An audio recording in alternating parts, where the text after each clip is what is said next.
Hello guys, আসসালামু আলাইকুম। Welcome for our new video. আশা করছি সবাই ভালো আছো, সুস্থ আছো। তো গাইস, সকাল সকাল ঘুম থেকে উঠে চলে আসলাম সজনের শাক পাড়তে গাছে থেকে। তো এইদিকে আমি সজনের শাক পাড়ছিলাম আর আম্মু কাজ করছিল কল পাড়ে। বাগানে আমাদের একটা কল আছে যেটাতে আম্মু সবসময় কাপড় ধয়, তারপর বিভিন্ন ধরনের মাছ কাটে। তো ওই কলে আর কি আম্মু কাজ করছিল, আর আমি এই দিক থেকে আবার সজনের শাক পেড়ে মেহেদি তুলছিলাম। তো গাইস, কি বলবো, মেহেদি তুলতে এসে তো আমার মনটা খারাপ হয়ে গিয়েছে। কারা যেন আগের দিন মেহেদি সব পাতা নিয়ে চলে গিয়েছে, গাছে কোনো পাতাই ছিল না। তারপরেও একটু একটু পারলাম। আর এইদিকে দেখে আম্মু গরুর ভুঁড়ি পরিষ্কার করছিল। তারপর আমি সমস্ত উপকরণ নিয়ে চলে আসছি বাসায়, মানে আর কি ভিতরে চলে আসছি। তো গাছে থেকে অ্যালোভেরাও পেরেছি, যেটা আমি আর কি তোমাদেরকে দেখাইনি সেই ক্লিপটা। আসলে ছাদে গাছ তো অনেক রোদ ছিল, এই জন্য সবসময় ভিডিও করার এনার্জি থাকে না। তো যতটুকু পারি তোমাদেরকে দেখানোর চেষ্টা করি। আর এইখানে দেখো আমি অ্যালোভেরার জেলগুলো বের করে নিচ্ছিলাম। তো আমার ভাইকে বললাম তুমি একটু ক্যামেরাটা ধরো। তো ও আমার ক্যামেরাটা ধরে দিয়েছিল, আর এইখান থেকে আমি জেল বের করছিলাম। এর আগে আমি দেখেছি গাইস, হ্যাঁ, আমি ফার্স্টে কি করতাম, প্রথমত ওই অ্যালোভেরা মানে ছোট ছোট পিচ করে জেল বের না করে পাতা সহ দিয়ে দিতাম। তো এরপর আমার চুল অনেক উঠতো। তো তারপর একদিন ভেবে দেখলাম যে পাতা আর দিব না। আম্মু বললো যে এমনি জেল দাও, পাতা দেওয়ার দরকার নাই। তো তারপর থেকে আর কি জেল বের করে দিলাম। তো চুল এত সুন্দর সিল্কি সফট হয় যা বলার বাইরে। আর চট্টগ্রামে যাওয়ার পর তো আমার চুল কি বলবো, চুল ফেস সব কিছু একদম অবস্থা খারাপ। এই দেখো গাইস, জবা ফুলের পাতা। আমাদের এরিয়াতে তো জবা ফুলের গাছ বলে কিচ্ছু নাই। মজার ঘটনা কি বলবো গাইস, কালকে পার্কে গিয়ে জবা ফুলের পাতা চুরি করে নিয়ে আসছি। ধরা যদি খাইতাম, ওইখানে আমাকে সিকিউরিটিরা বেঁধে রাখতো। ফুল নিইনি, পাতাই নিয়েছিলাম। ফুল দিলে আর একটু ভালো হতো। তো এখানে দেখো অ্যালোভেরার জেলগুলো বের করে জেলগুলোকে নিয়ে একটু খেলা করলাম। আমার ভালোই লাগে এইভাবে জেলগুলো ধরতে। তো চলো গাইস, এইবার ব্লেন্ডার করার পালা। তো আমি এখন মিক্সার করে নেব সবগুলো একসাথে। তো এখানে আমি মেহেদি পাতা দিয়েছি। জবা ফুল না থাকলেও আর কি কলি পেয়েছিলাম, কলি নিয়েছি।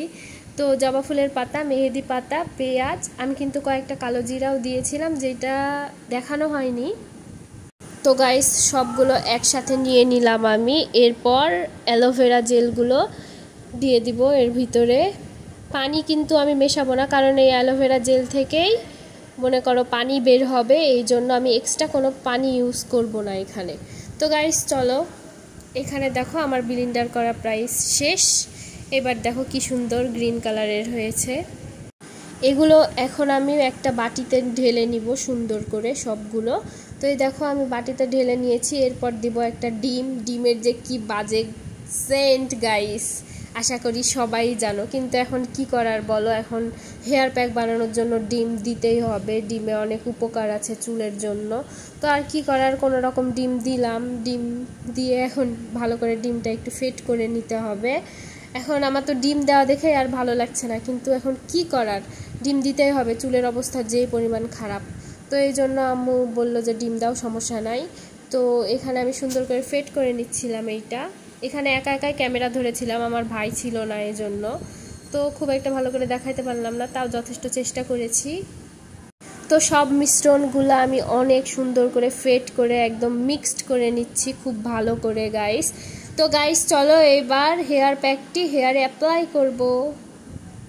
তো গাইস, আম্মু এখানে কি রান্না করছিল আমি দেখতে আসছিলাম। তো সকালে যে শাকগুলো আমি পেরেছিলাম ওগুলো, আর গরুর ভুঁড়ি রান্না করেছে, সাথে করেছে পাতলা ডাল। তো এখানে আম্মু আমার খাবার সার্ভ করে দিচ্ছিল, আমি নিচ্ছিলাম এইখানে। তো এখানে টমেটো সালাদ করা হয়েছিল, গাছের টাটকা টমেটো।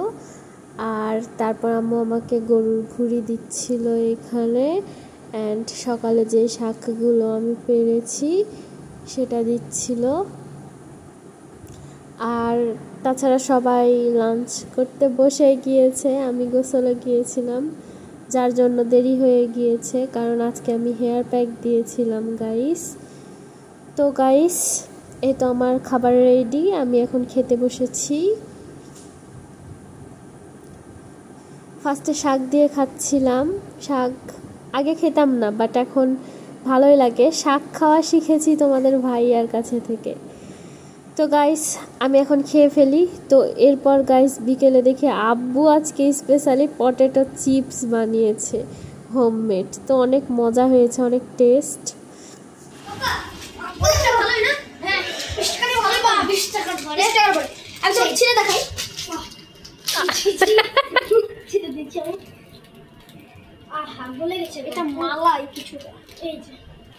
না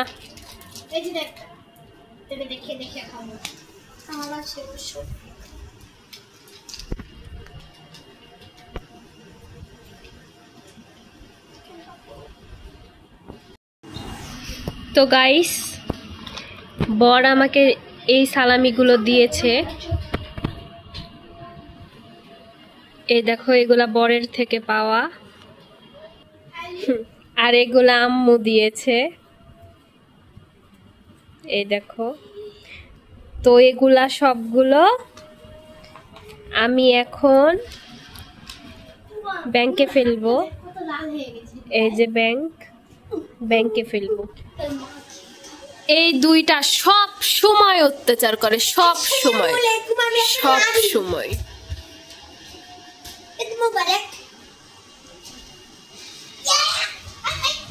তো এই যে গাইস এখন আমি ব্যাংকে ফেলবো।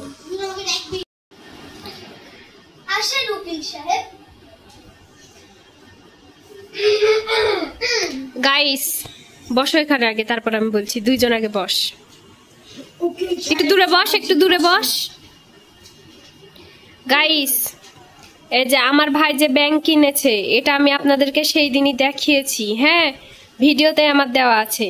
তো আমার ভাই তো ব্যাংক টিকাতে পারে না। হ্যাঁ, ওই 2 দিন পর পর ব্যাংক ভাঙে। তো এত সুন্দর ব্যাংক যেহেতু ব্যাংক দেখা, তো ব্যাংক যেহেতু এত সুন্দর, তো ব্যাংকে ফেলেছে প্রায় 350 টাকা।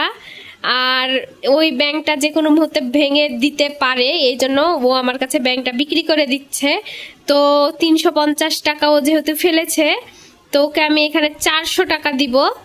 আর ব্যাংক যেহেতু আম্মু কিনে দিয়েছে, এই জন্য ব্যাংকের টাকাটা দিব না, ওকে 50 টাকা আমি লাভ দিব। তো টোটাল 400 টাকা দিয়ে আমি এই ব্যাংকটা কিনে নিচ্ছি। তো সবাই সাক্ষী, কারণ পরে আমার ভাই যদি কান্নাকাটি করে, ব্যাংক কিন্তু আমি দিব না। তো উকিল সাহেব আপনি কিভাবে কি প্রমাণিত করবেন বলেন? এখানে আপনাদেরকে লিখতে হবে, আমরা সেখানে স্বাক্ষর করে প্রমাণ রাখতে চাই। তো আমাদের উকিল সাহেব, এই যে উকিল ডেকে নিয়ে আসছি আমরা। তো নূর সাহেব, আমি এখন উকিলকে আমার প্রজেক্টের টাকা দিব। তো এই তো আমাদের উকিলের পেপারই উড়ে যায়। তো এই যে আমি এখন নূর আন্টিকে, যেহেতু মেয়ে সেজেছে এরা। তো এই গাইস এখানে 400 টাকা আছে। আগে লিখতে হবে নূর মোহাম্মদ টাকলা সিং তার ব্যাংকটি 400 টাকায় বিক্রি করছে, সে ব্যাংকে ভরেছে 350 টাকা। আপনি একটু স্বাক্ষর করেন, এখানে করবেন। থামেন। বাবা তোমার দরবারে সব পাগলের খেলা। এবার আপনি করুন, থামেন। জ্যোতি মোহাম্মদ সিং নেন, করে দিন সই। হয়ে গেছে, তাই আমরা এটিকে উড়িয়ে দিলাম। ওটা আমার ব্যাগের। এই নেন, ধরেন টাকা।